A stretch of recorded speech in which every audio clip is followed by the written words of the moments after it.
Bueno, buenas tardes. Buenas tardes.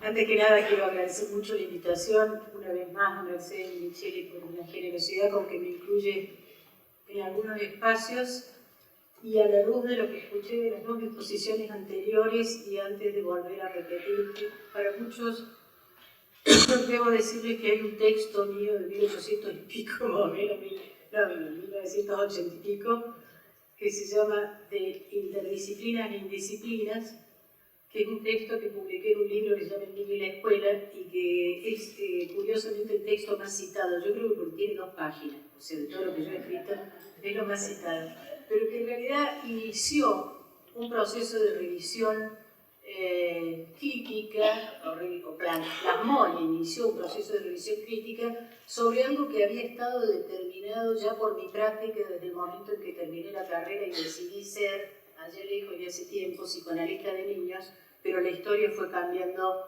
prácticamente mi práctica. Entonces me quedé muy impresionada por las 2 exposiciones anteriores y ahora voy a explicar por qué. En principio, porque mi primera experiencia de trabajo como psicóloga recién recibida fue una sala de terapia intensiva neonatal. Esto lo he dicho muchas veces y fue un trabajo con pediatras, con las madres, con el personal de enfermería, para abrir lo que en ese momento en realidad ahora es como lo obvio, pero para abrir la sala de terapia intensiva neonatal a que no destruyera el vínculo madre-niño, y para confluir además con el que se trataba de mujeres trabajando con una trabajadora social cuyas prácticas de crianza estaban fuertemente ligadas a su condición de pobreza, entonces había que trabajar con el hogar, con la familia y decidir un alta que no podía ser por razones estrictamente biomédicas, tenía que ser no solo porque tenían 2 kilos y capacidad de deglución, respiración, etcétera, sino que tenía que ser 2 kilos, capacidad de deglución, etcétera, todas las variables biomédicas, más una capacidad de soporte de la madre en el vínculo madre-niño, que hoy hablaría más de familia-niño, y un acondicionamiento del hogar para recibir un bebé muy frágil. Y con esto armamos una historia clínica unificada que bajó la mortalidad y disminuyó la cantidad de niños que en ese momento eran abandonados por las madres en la sala de terapia intensiva neonatal, cuando madres muy sobrecargadas llevaban 3 meses yendo a visitar un niño durante media hora con barbijo al cual veían a más de 10 metros en una incubadora. El segundo fue trabajo con jóvenes que en ese momento se llamaban infractores en situación de infracción con la ley. Y probablemente la tercera apertura fue trabajar con niños que estaban refugiados, niños salvadoreños refugiados, y con los niños del exilio, con la vivencia misma del exilio. Y además, la incorporación del concepto de experiencia, que es muy interesante, como lo trabaja Benjamin y cómo lo retoma Gambé, cuando dice que la ciencia moderna ha dejado por fuera la experiencia, la ha trabajado en un caso. Y creo que buena parte de las teorías, no una confluencia, buena parte de las estrategias de investigación que nosotros llamamos comprensivas, cualitativas, lo que trae inclusive, son estrategias de investigación que piensan, es lo que nosotros trabajamos también, en términos de utilizar, de encontrar puntos de confluencia, de enlace entre distintos enfoques disciplinarios alrededor de una práctica concreta que efectivamente, cuando se trata de un estudio académico, combine la academia con los servicios, la academia con la acción, que esto es lo que hemos trabajado en la investigación en sistemas y servicios de salud. O sea que está muy enlazado, o como diría Boaventura de Sousa Santos, el destino de la universidad es cuando las prácticas de extensión son el núcleo central de la docencia y la investigación, ¿no? Y quiero decir que en esta experiencia, agradecerle a Mercedes que me invitó, fue como hay veces las prácticas a unas personas con muchos años de análisis hacen insight en determinado momento.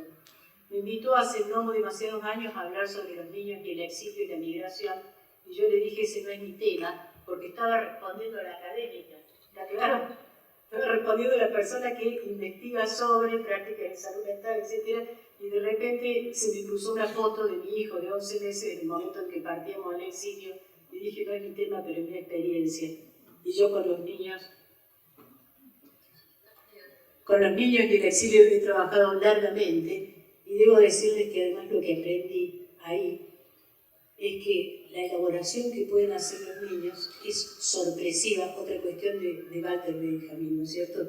Esta cuestión de que la infancia no es solo algo inmaduro que va a llegar a ser alguna vez un adulto, sino que hay un brillo en la comprensión de la infancia que debe ser comprendido y escuchado porque interpela, en todo caso, la lógica utilitaria de los adultos. Alguna vez un niño de 3 años que había nacido en un país, se criaba en otro, su padre estaba en ese momento en un tercer país, etc., me dice: Alicia, ¿qué es un país? 3 o 4 años. Entonces yo le trato de explicar con un globo terráqueo, pero es pensamiento concreto, era un globo para él. Entonces le digo: es un país, un territorio muy grande, me dice, como el parque de Chapultepec, que para él le parecía gigantesco.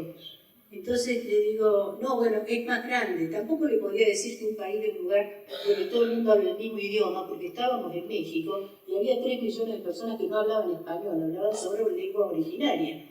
Entonces, en fin no pude encontrar la respuesta y él la buscó. Entonces me dice: mira, dice, ¿sabes qué estuve pensando? Dice: nosotros antes de venir a México estábamos en la panza de la Argentina y ahora estamos en la panza de México. Un país es una panza. Y me entendí mucho más sobre el criterio de la migración y sobre lo que significaba, por ejemplo, un mes después yo tenía por primera vez que salir del continente, mire la palabra, o sea, yo había viajado pero siempre en el continente. Y entonces tenía una angustia muy particular y me acordé de un país es una panza, un continente es un continente. Bueno, pero volviendo a esto, trabajamos y en realidad la experiencia con los niños refugiados salvadoreños fue muy impresionante por el realismo infantil de los dibujos, de los cuerpos despedazados, etc. Pero en síntesis, todo esto fue llegando por un camino. Y el camino en realidad es un camino que hace en principio a un cuestionamiento epistemológico. Nosotros tenemos que renunciar a la idea de cuerpos disciplinarios con un objeto definido que puede ser ontologizado en la realidad, para pensar en cómo utilizamos herramientas teóricas, conceptuales, que tienen puntos comunes de enlace para abordar problemas de altísima complejidad. Esto es lo que puse en ese texto, que es la frase más citada. Puse: los problemas no se nos presentan por disciplinas, se nos presentan en realidad de manera absolutamente indisciplinada.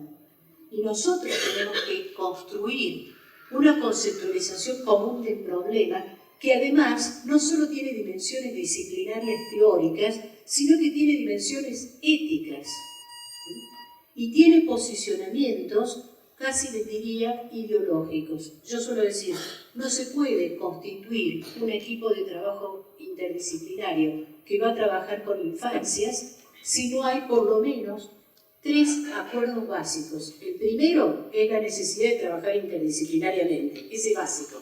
O sea, es el reconocimiento de la falta. Es el reconocimiento de la falta que toda disciplina tiene para dar respuesta en la acción a este problema. El segundo es la conceptualización de la infancia. Y acá, para la Argentina, tenemos 2 tensiones que creo que en todos los países hay: la infancia del patronato, la infancia peligrosa, la infancia controlable, la infancia que despierta riesgo, o la infancia como un sujeto de derechos. Esta tensión, que es la tensión, casi diría, del antagonismo central de nuestra época, esta tensión que produce que, por un lado, nosotros, por lo menos acá, pero creo que en toda América Latina, por la experiencia que hemos tenido en el debate, estemos teniendo que discutir todo el tiempo con un reduccionismo neurobiológico impresionante, que está sobremedicando a todos los niños porque transforma toda acción disruptiva de la infancia a la adolescencia en un hecho individual patológico. Y quiero decir, acá detenerme para decir lo siguiente: los niños y los jóvenes son analizadores institucionales por definición. Quiere decir, ellos ponen el cuerpo y la acción haciendo estallar aquello que las instituciones tienen a callar. Esto que comentabas de se viene un motín, ¿no? Que entre los jóvenes con los cuales yo trabajaba se llamaba se viene un remo, el remo le decían, ¿no? Como empezaba, ahí yo aprendí, impresionantemente lo aprendí con una abogada, ella olfateaba el remo. se viene un remo. Entonces empezaba una red de asambleas con los jóvenes, haciendo diálogos, sin tener ninguna formación psicoanalítica, O sea, iba abriendo diálogos, abriendo espacio de conversación con los guardias, hasta que iba logrando que todo aquello que estaba por producir un estallido, que podía producir una muerte, porque eran instituciones de máxima seguridad, terminara con una especie de negociación en la cual se negociaban determinados beneficios, determinadas libertades a cambio de determinadas respuestas por parte del joven. Entonces, es ahí donde yo aprendí que esto que parecía un acto de violencia de los jóvenes era en realidad un analizador de lo que estaba pasando institucionalmente y que hacer la línea de colocarlo en palabras podía evitar la violencia y la muerte. Pero no era de palabras solo ellos, sino de palabras también de aquellos otros que estaban implicados. Trabajar interdisciplinariamente, entonces, es reconocer, en primer lugar, esta cuestión no solo de la incompletud de nuestra propia disciplina, sino también de que el objeto de la disciplina no es un objeto que existe ontológicamente en la realidad. Voy a poner un ejemplo en el cual insisto mucho porque voy a pasar al campo de la salud mental. Jamás digo que una persona es psicótica. Es un error conceptual. Nada me autoriza a mí a decir algo del orden del ser del otro. ¿Está claro?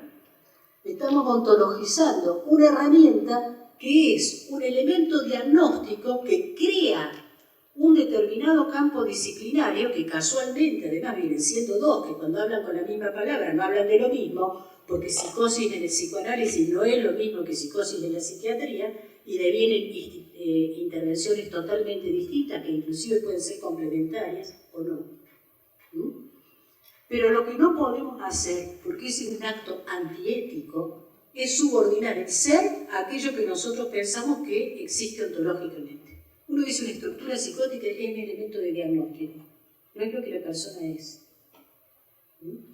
Porque la persona es, yo siempre digo, la identidad se va construyendo como una elección. Esta es una época en la cual podemos poner en juego la cuestión de la identidad. Vean el arte, cómo se mezclan distintos aspectos, distintas ramas del arte se van mezclando, cómo se van articulando campos disciplinarios. Les voy a recordar una sola cosa, porque estoy en una mesa que articula con psicoanálisis. El concepto de sujeto no es del psicoanálisis, es una importación teórica del terreno de la filosofía. O sea, no existe, Freud no habla de sujeto, Freud habla de aparato psíquico y va hablando de eso. Lo retoma el psicoanálisis francés, hace una conceptualización propia, pero en realidad lo que hace es una importación teórica. Y cuando uno trabaja el concepto de sujeto, hay en este momento un debate, casi diría una categoría en disputa, dicen algunos autores de un texto que me interesa mucho, que se llama Sujeto, una categoría en disputa, e inclusive una diferenciación entre sujeto y subjetividad, que casi nos pondría en juego la necesidad de una interlocución permanente con estos campos de debate para ver cómo, de hecho, incorporaste a Benjamin y a Amélie, sí, claro, sí, a Baudelaire, pero yo estaba pensando en Agamben. Bueno, esto en respecto al punto epistemológico.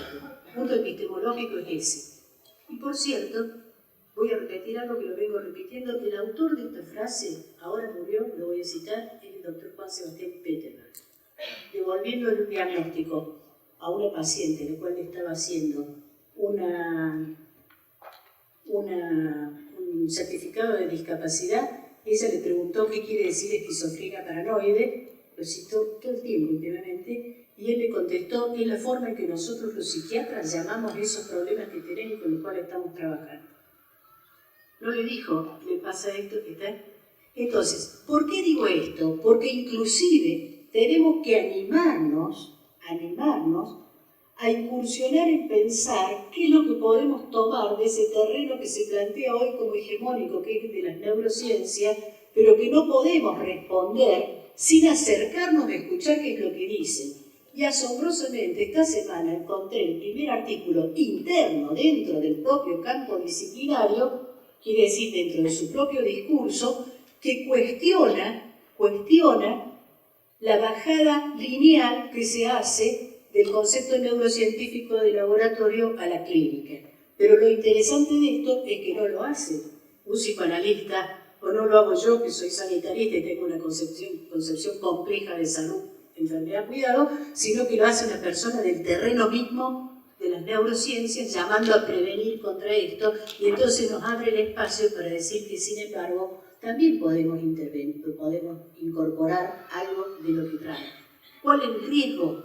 Que estamos hablando que siempre se plantea una especie de disciplina que marcaría un marco hegemónico sobre las otras y terminaría tratando de absorberlas, pero el tema no es que tenemos que antagonizar planteando nuestra hegemonía con relación a ellas, sino que tenemos que decir, vamos a entrar en la interlocución y esperar, además, que este discurso hegemónico, por condiciones sociales, muestre su límite. ¿Está más o menos claro? Como fue lo que pasó con el genetismo extremo de los 90. Tengo acá una observación que hacer específicamente con respecto al psicoanálisis.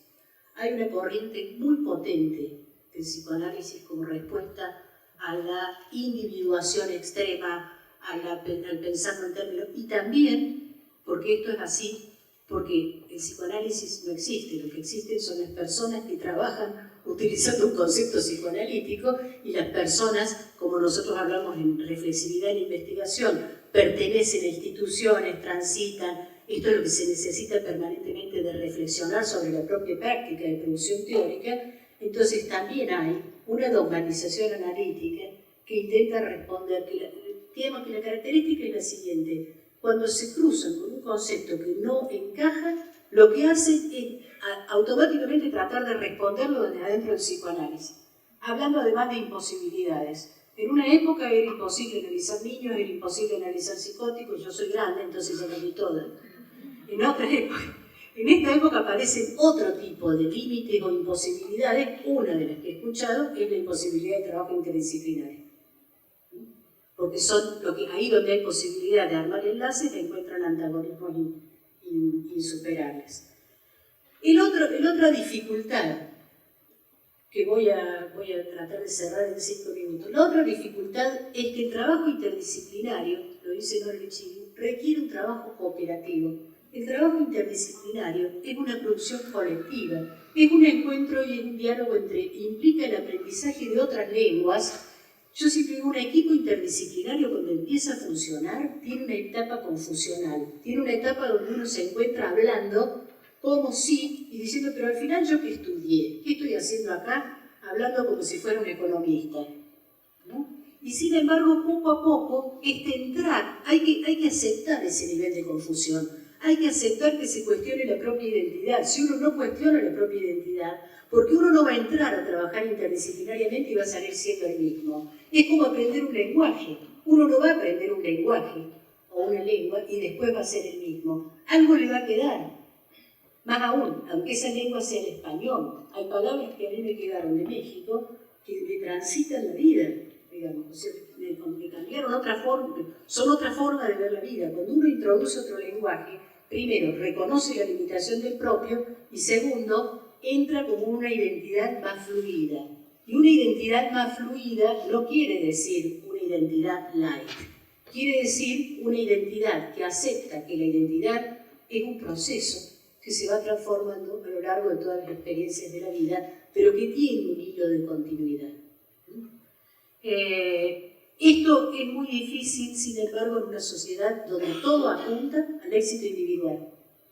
Cuando finalmente el producto del equipo interdisciplinario en intervención logra una intervención exitosa, nadie le pone la firma. Estamos como en el medioevo, cuando alguien hace una catedral que va a durar 500, 600, 700 años y sin embargo no dejaba su nombre puesta en ella.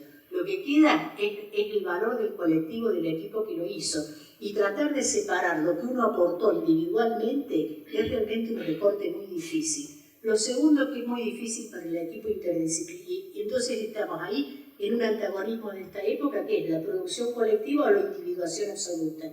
El segundo, y la competencia, ¿no? O sea, la colaboración o la competencia. Son tensiones que están todo el tiempo. La tercera tensión es el problema del poder.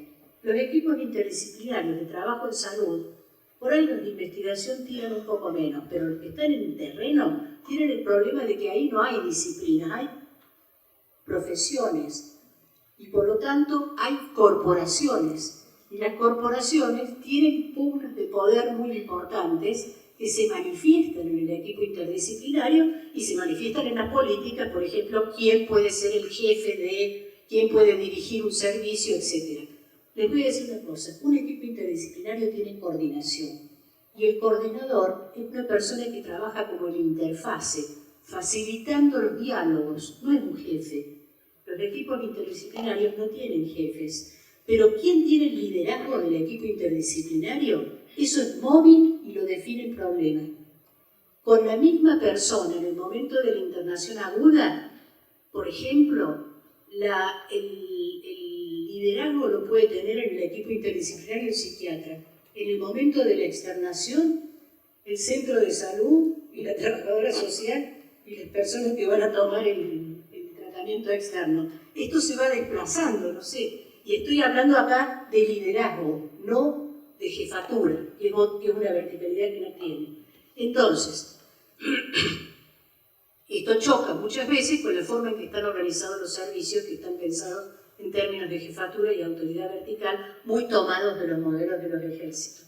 Y esto es una de las crisis que hace la ley de salud mental alrededor del equipo interdisciplinario con los servicios. El punto, además, y con esto voy a ir cerrando, es que, bueno, ¿qué pasa con el tema de la puja por el poder? Hay pugna por el poder en todo equipo interdisciplinario y en todo equipo humano. No se resuelve. Es una tensión que no se resuelve. Como yo digo, es como la relación de pareja. Si la resuelven, murió. No la resuelvan, manténganla en tensión siempre. Entonces, esa tensión es una de las tensiones que, sin embargo, si en lugar de entrar como la cosa del duelo o muerte por el reconocimiento, entra como en la sana cuestión de la tensión y la rivalidad, pero no de la competencia a muerte, puede inclusive dinamizar el equipo. Entonces, los equipos interdisciplinarios, el otro y el último problema que tienen en estas épocas son la fragilidad de las condiciones de contratación y el pluriempleo, porque efectivamente para poder trabajar en un equipo interdisciplinario se necesita tiempo de producción interdisciplinaria, dispositivos de trabajo interdisciplinario. Y esto es lo que generalmente falta en los servicios. De cualquier manera, y cierro, en el último mes estuve en el Congreso de Alames en Bolivia, en el encuentro del Fórum Infancia, en el encuentro este fin de semana en Salta de pediatría ambulatoria.